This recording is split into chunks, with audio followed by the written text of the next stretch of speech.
Dear students, good morning to all of you.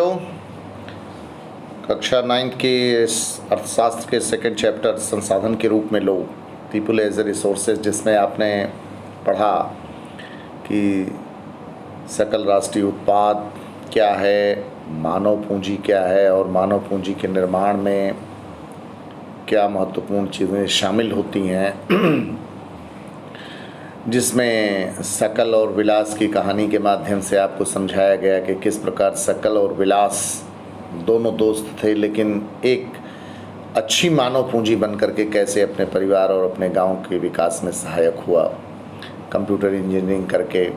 फिर इसके बाद आपने पढ़ा कि किसी भी देश की जनसंख्या की गुणवत्ता, जो क्वालिटी है पॉपुलेशन की, उसको कैसे निर्धारित किया जा सकता है, कैसे अच्छी क्वालिटी का बनाया जा सकता है। How can we make our population quality population. तो उसमें आपने देखा कि शिक्षा, प्रशिक्षण और स्वास्थ्य, how education is important, health is important and training skill is important for making a population of quality. तो इसको आपने देखा।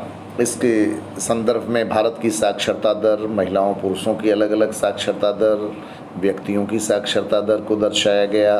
क्या कंडीशन थी, सर्व शिक्षा अभियान क्या है और दोपहर का भोजन क्या है, किस प्रकार से सरकार ने शिक्षा के विकास के लिए आज़ादी के बाद से काम किया और अपने कुल बजट का व्यय का कितने प्रतिशत भाग शिक्षा के उत्थान पर खर्च किया, किस प्रकार शिक्षा में परिवर्तन हुआ, संख्या बढ़ी 1950 से लेकर के 2016-17 तक के आंकड़े आपको दर्शाए गए। साथ साथ फिर दूसरा जो मापदंड है क्वालिटी एजुकेशन के लिए, स्वास्थ्य, हेल्थ, इसके विषय में भी आपको बताया गया कि किस प्रकार से भारत की लाइफ एक्सपेक्टेंसी आज़ादी के समय कितनी थी और वर्तमान में कितनी हो गई, शिशु मृत्यु दर की क्या स्थिति थी और वर्तमान में कितनी हो गई है, कितने डॉक्टर हैं, कितने हॉस्पिटल हैं, कितने नर्सेज हैं, ये सारी बातें आपको दर्शाई गई। तो इस तरह से आपने देखा कि स्वास्थ्य भी एक इम्पॉर्टेंट फैक्टर है क्वालिटी पॉपुलेशन के लिए, इसको भी समझाया गया। फिर इसके बाद बेरोज़गारी की बात कही गई, ख़ास करके ग्रामीण क्षेत्रों में, कृषि क्षेत्र में मौसमी और प्रच्छन्न बेरोजगारी के संदर्भ में, कि सीजनल अनएम्प्लॉयमेंट और डिस्गाइज्ड अनएम्प्लॉयमेंट, छिपी, गुप्त या प्रच्छन्न बेरोजगारी कैसे कृषि क्षेत्र में है, गांव में। तो इसको समझाया गया और इसके बारे में आपको विस्तार से बतलाया गया। और फिर एक गांव की कहानी आपको असाइनमेंट दिया गया कि उस गांव की कहानी को पढ़ करके आपको लगेगा कि कैसे अगर गांव में व्यक्ति मानव पूंजी बन जाता है तो वह कैसे गांव की स्थिति को पलट सकता है। जैसे पहले गांव की कहानी में दर्शाया गया है कि लोग अपना खेती करके, अपना अपना काम करके अपने लिए कपड़े तैयार करते थे, अपने बच्चों को अपने से पढ़ाते थे। लेकिन एक लड़का उस गांव का एग्रीकल्चर इंजीनियरिंग पढ़ा और वहां से आने के बाद उसने एक नया हल बनाया गांव के लिए, जिससे कि नई टेक्नोलॉजी दिया, गेहूं के उपज में वृद्धि हुई, किसानों की आमदनी बढ़ी और इस तरह से गांव में अधिशेष फसल पैदा हुई, जिससे किसानों को अधिक लाभ हुआ। और इससे प्रेरित होकर के कुछ समय पश्चात गांव के सभी परिवार ने एक बैठक की, भी अपने बच्चों के लिए बेहतर भविष्य चाह रहे थे। उन्होंने पंचायत से स्कूल खोलने का अनुरोध किया, पंचायत को विश्वास दिलाया कि वे सभी अपने बच्चों को स्कूल में भेजेंगे। पंचायत ने सरकार की मदद से स्कूल खोला, निकट के कस्बे में एक शिक्षक की नियुक्ति की गई, निकट के कस्बे से ले आके गांव के सभी बच्चे अब स्कूल जाने लगे। कुछ समय बाद गांव के एक परिवार ने अपनी एक लड़की को सिलाई का प्रशिक्षण दिया, वो अब गांव के सभी लोगों के लिए कपड़े सिलने लगी, क्योंकि अब सभी लोग अच्छे ढंग से सिले सिलाए कपड़े पहनना चाहते थे। इस तरह नया काम सृजित हुआ और इसका एक सकारात्मक प्रभाव हुआ। किसानों का कपड़े खरीदने के लिए जो दूर जाने में लगने वाला समय बचने लगा और फिर किसान खेतों में अधिक समय देने लिए लगे, जिसके कारण उपज अधिक हो गई और यह समृद्धि का प्रारंभ था। किसानों के पास उपभोग से अधिक वस्तुएं थी। अब वे अपने उत्पादन को उन लोगों को बेच सकते थे जो उनके गांव के बाजार में आते थे। समय के साथ वह गांव जहां प्रारंभ में किसी नए काम का औपचारिक रूप से कोई अवसर नहीं था, अब शिक्षक, दर्जी, एग्रो इंजीनियर और अन्य तरह के लोगों से परिपूर्ण हो गया। यह एक साधारण गांव की कहानी थी जहां मानव पूंजी के उठते स्तर ने उसे जटिल और आधुनिक आर्थिक क्रियाकलापों के स्थल के रूप में विकसित बनाया। तो इस प्रकार से आपने देखा इस चैप्टर में कि संसाधन के रूप में बनने के बाद कैसे तरक्की होती है, कैसे आर्थिक उन्नति होती है। इसलिए इस चैप्टर से पढ़ने के बाद आपको सबसे जो प्रमुख बात समझना है वो ये समझना है कि आप भी अपने घर के लिए मानव पूंजी बनिए। और मानव पूंजी बनने के लिए सबसे पहले आपको शिक्षा प्राप्त करना होगा। इसके बाद आपको कोई न कोई एक हुनर, स्किल डेवलप करनी होगी और अपने हेल्थ को बेहतर रखना पड़ेगा।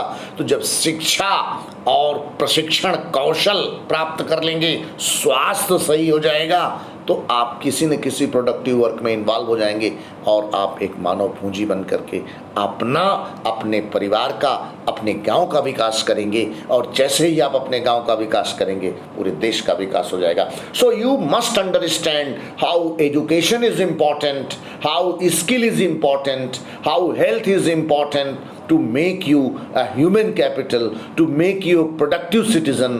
If you are becoming a productive citizen, you will become instrumental in enhancing and increasing the gross domestic product of this country, as a result of which the economic progress and economic growth will go upward and the entire nation will face the state of prosperity and progress. अब ये chapter आपका समाप्त हुआ। अब इसके बाद आपको इस चैप्टर में आपका 1 से लेकर के 15 तक, ये 15 प्रश्नों को आप होम असाइनमेंट में सॉल्व करिए कि संसाधन के रूप में लोग से आप क्या समझते हैं, मानव संसाधन भूमि और भौतिक पूंजी जैसे अन्य संसाधनों से कैसे भिन्न है। मानव संसाधन, how the human resources is more important than other resources. भूमि है, श्रम है, मशीनें हैं, भवन हैं, ये सबसे ज़्यादा इम्पॉर्टेंट।